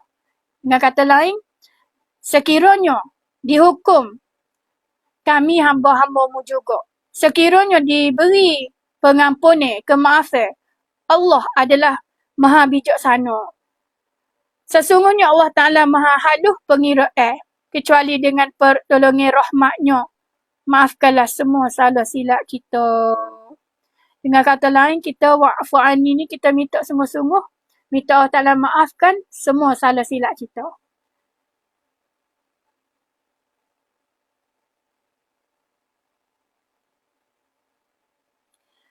Dengan kata lain, di kalimah doa akhir ini, kita minta penutup dengan wa'fu anni. Maafkanlah semua salah silapku, ya Allah. Memohon pada Allah Ta'ala memberi kemaafan pada semua kesalahan dengan kiraan yang mudah. Biar Allah Ta'ala mudahkanlah salah silap kita. Beri kemaafan yang ingin kita. Biar kurang kesalahan kita. Mudah pengiraan kita. Beri kemaafan kepada kita dengan mudah-mudah adik aku. Sopong ayo ayat tadilah tu. Hak nak baca. Wa'fu anni, maafkanlah semua salah silapku. Mohon Allah Ta'ala memberi kemaafan pada semua kesalahan dengan kiraan yang mudah, hisaban yasira, dengan pengiraan yang mudah. Sekiranya dihukum kami hamba-hambamu juga, sekiranya diberi pengampunan, kemaafan, Allah adalah maha bijaksana. Di ayat in tu'azibuhum fa'innahum ibadu. Dalam surah tu. Kan nak teringat adalah ayat mana. Silap surah Al-Ma'idah ayat 118 ke ataupun nanti kan nak cari mula di ayat tu. Dengan kata lain, sesungguhnya Allah Ta'ala maha halus pengiraan dia. Kita tak boleh nak lari daripada pengiraan Allah Ta'ala. Allah Ta'ala bersifat maha halus. Segala salah silap kita dikira sosok. Masuk buk sosok. Kecuali dengan pertolongan rahmatnya. Kecuali orang tu akan terlepas kesalahan tadi dengan rahmat Allah Ta'ala. Pertolongan rahmat Allah. Maafkanlah semua salah silap kita. Kecuali dengan pertolongan rahmatnya, maafkanlah semua salah silap kita.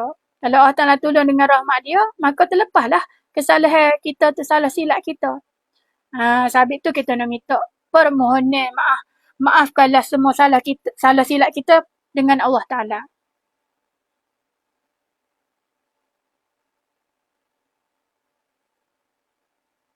Sebab di hari akhirat, semua pada anggota tubuh badan kita ni, dia buat laporan. Seperti dalam surah Yasin, ayat 65 tak silap. Al-yawma nakhtimu ala afwahihim. Di ayat tu tak silap. Semua anggota tubuh badan kita, tangan, kaki, kecuali mulut ditutup di zip.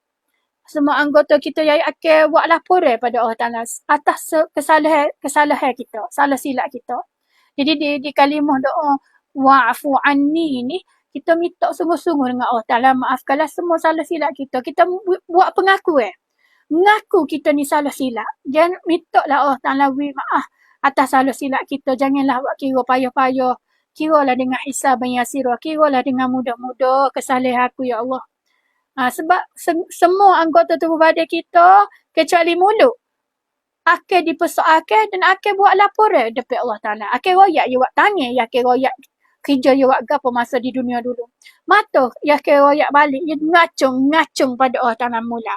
Hak kita duk guna mata duk guna lah ni mata kita, tapi mata kita juga akan ngacung pada Allah Ta'ala. Kita guna atas perkara apa, linga, tangan, mulut kita. Tangan, kaki kita juga semua tubuh badan kita kecuali mulut akan ditutup. Sebab mulut dia ni dia pandai pelawak. Mulut ni apa ditutup di akhirat sebab dia pandai pelawak. Mulut kita ni pandai pelawak, pandai putar belik.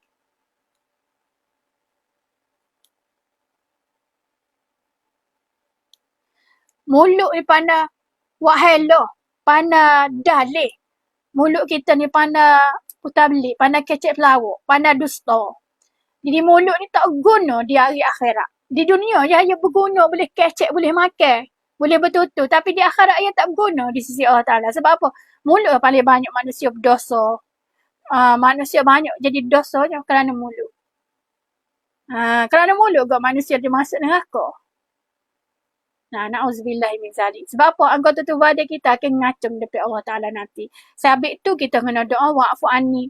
Wa'fu anni tu biar Allah Ta'ala, kita buat pengakuan, biar Allah Ta'ala maafkanlah semua salah silapku. Salah silap kita tu biarlah Allah Ta'ala maafkan. Kita ni hamba yang lemah hina, hamba yang banyak sebab kekurangan, sebab buat kesalahan, sebab manusia ni, kita manusia ni macam-macam buat tu, kesalahan kesilapan tu. Ya Allah Ta'ala kira belakang. Jadi kita nak suruh Allah Ta'ala kurang kesalahan tu kan, kita nak minta dengan Allah Ta'ala lah. Biar siap belah kita. Biar maaf kita. Buat pengakuan. Akhir sekali, tambahan tafsiran doa antara dua sujud. Boleh ditengok dan dikaji di dalam kitab-kitab tambahan yang lain. Bila kita tahu tafsiran pada setiap kalimah doa itu, kita akan teringat bila doa itu dibaca dengan ta'zim. Tambahan tafsiran doa antara dua sujud yang panjang lebar. Adik kakak, boleh ditengok dan boleh dikaji dalam kitab-kitab tambahan yang lain. Ada banyak lagi kitab-kitab tambahan lain mengenai tafsiran doa antara dua sujud. Bila kita tahu tafsiran kalimah, setiap kalimah doa antara dua sujud, itu kita akan teringat bila kita berdoa. Kita baca dengan bila kita berdoa, kita baca, kita akan teringat. Dan kita akan baca dia dengan ta'zim, dengan merendah diri. Dan setiap doa antara dua sujud 8 kalimah tu, kita tidak baca gaduh lorak lah.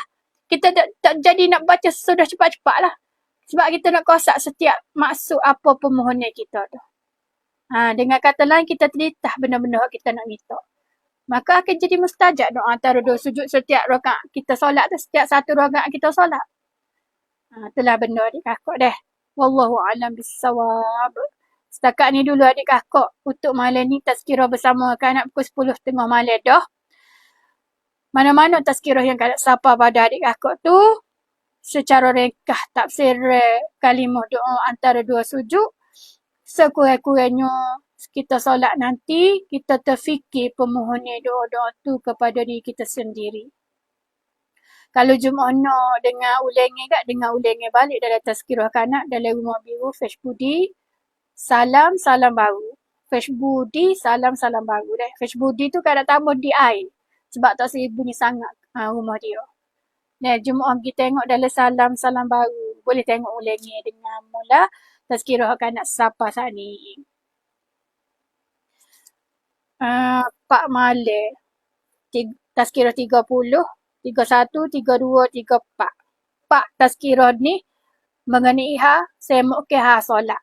Cuma tengok dalam mobil ada peluang setakat sebulan je masa dia selesai tazkirah tu. Terlepas tu kalau dia kan nak boleh sipar download balik kan akan post dalam Rumah Merah. Dalam Rumah Merah. Kan nak cuma tak ada sipar dalam Rumah Merah tu nama dia. Nanti kan nak post dalam Rumah Biru semula lah. Tak silap dalam nak mengajar gitu lah. Dalam Rumah Merah. Murah kan nak tak cek. Pasal tak ada nak post tu. Kerana ada setengah video-video tu. Dalam Kak Nap Coto. Dalam Rumah Merah tu kan akan post di nama Kak Nap Coto. CHOTO. Kak Nap KAKNAB. Tu rumah biru. Rumah merah. Dalam rumah merah tu kan nak ke download balik hak video hak dia mengajar. Sebab dalam rumah biru dia hidup hanya setakat sebulan sahaja lah ni. Okey, bye-bye dulu adik kakak. Bismillahirrahmanirrahim. Alhamdulillahi Rabbil Alamin. Wassalatu wassalamu ala Sayyidina Muhammadin wa ala alihi wa sahbihi ajma'in. Allahumma ahyina bil iman wa amitna bil iman wa adkhilna jannata ma'al iman. Allahumma ighfir lana dhunubana wa liwalidina warhamhuma kama rabbayani saghira. Allahumma Rabbi ighfirli. Ya Allah, ya Tuhanku, ampunkanlah dosa-dosaku. Warhamni, ya Allah, ya Tuhanku, berilah rahmat kepadaku. Berilah pembalasan molek-molek daripada amalan ibadah yang mudah. Wajiburni, sempurnakanlah semua kekuranganku. Mohon pada Allah sepenuh mana-mana kelemahan dan kekurangan. Warfa'ni, tinggikanlah darjatku, yakni beri kejayaan pada ilmu, kedudukan di dalam kehidupan manusia dan seluruh makhluk. Darjat diberi pada seseorang itu mengikut kesenangan di dalam kehidupan. Warzuqni, limpahkanlah rezeki kepadaku. Yakni rezeki kurnia, rezeki harta benda yang berkat, rezeki ilmu yang bermanfaat. Wahdini, berilah petunjuk jalan yang lurus, jalan yang selamat, seperti jalan yang diberi kepada para rasul dan nabi-nabi. Wa'afini, berilah kesejahteraan, kesihatan tubuh badan. Dijauhkan daripada semua penyakit yang kecil dan penyakit yang besar. Dijauhkan daripada penyakit di dalam hati dengan sifat-sifat keji dan hina. Semua jenis penyakit zahir dan batin. Wa'fu anni, maafkanlah semua salah silapku. Mohon Allah Ta'ala memberi kemaafan pada semua kesalahan dengan kiraan yang mudah. Hisaban yasira.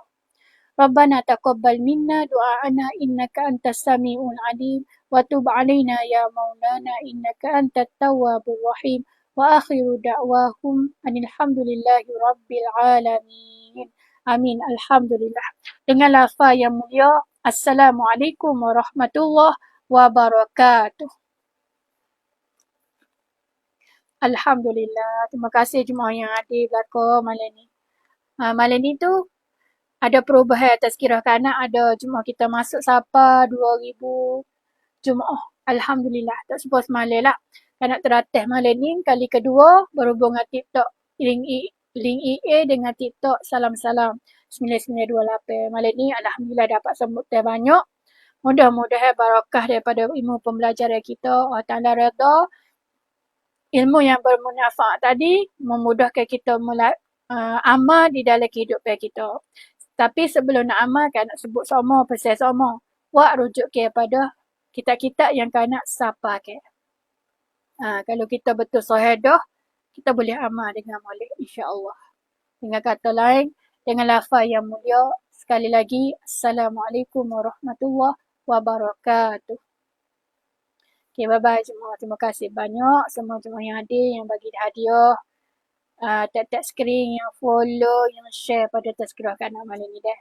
Terima kasih banyak belakang-belakang. Tak kira dalam rumah view Facebook juga dalam rumah TikTok. Bye-bye dulu. Alhamdulillah. Okay.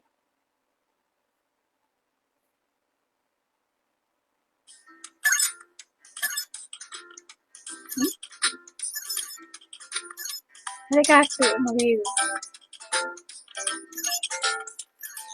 Mana? Tak boleh seperti.